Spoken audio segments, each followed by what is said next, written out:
men's rights conference in Detroit, fueling feminist outrage, even comparing the gathering to hosting a hate group. So are the angry feminists proving they're waging a war on men by being so intolerant? Joining us now is Suzanne Banker, author of The War on Men. Suzanne, nice to see you, as always, on the show. Thanks for having me. All right, so what do you make of these feminists, these professional feminists, as Tucker calls them, outraged over this group of men getting together to talk about things like finances? In fact, at this event, they had female speakers and all sorts of different races. Oh, it was undoubtedly the most diverse group that I have ever been among at one time. It was fantastic. Males, like you said, males, females, black, white, liberals, conservatives, atheists, Christians. I mean, all united for one very specific reason, and that's to talk about the needs of boys and men, which are terribly underrepresented today.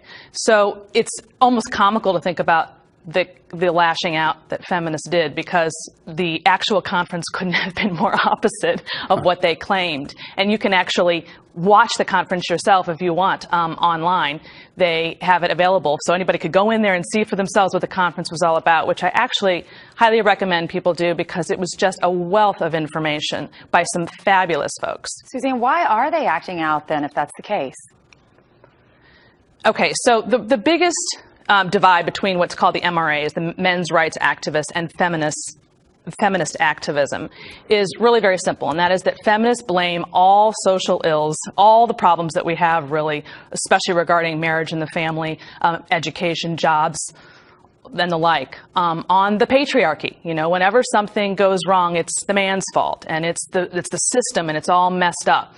When men's rights activists come together to truly address these problems, all they're interested in is just solving the problem. And these people that were on the panel at this press conference the other day are in the trenches in various arenas, and they are doing great work to solve problems completely irrespective of ideology. So if you're married to an ideology that says the patriarchy is real and that women are always the victims, and you never are able to look at women in any kind of critical way and admit that they can do wrong too, you can't solve these problems regarding boys and men. Well, and also, Suzanne, it's a whitewashing of gender. I got slammed here when I mentioned on the show a few months ago that actually genders are different. Some liberal blogs wrote about me saying that. How outrageous that there are differences between men and women, biological differences that we should be embracing, not trying to whitewash, and that's what these feminists want to do. Those are the two things. They're stating that there's no differences between women and men, and the fact that the patriarchy is alive and well and, out to get you, so to speak, and we have to, in order to achieve equality, redo our entire system. So the point is, anytime someone tries to speak out and address the real issues that revolve around the male-female relationship, marriage, family, domestic violence, by the way, goes both ways.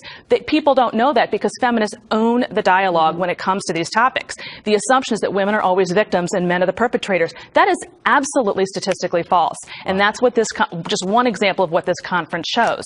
Where can people go and watch that conference, by the way? Is it posted online somewhere? So if they go to, the conference was put on by A Voice for Men, and they've become pretty much the dominant men's group globally. And we had people there from Australia, by the way, the UK, from Maine to California to the South, and it's called A Voice for Men. So if you go to avoiceformen.com, everything's there, and you'll find it, and you can make up your own mind what you think about men's rights and what's going on here, because we feel that it was a very pivotal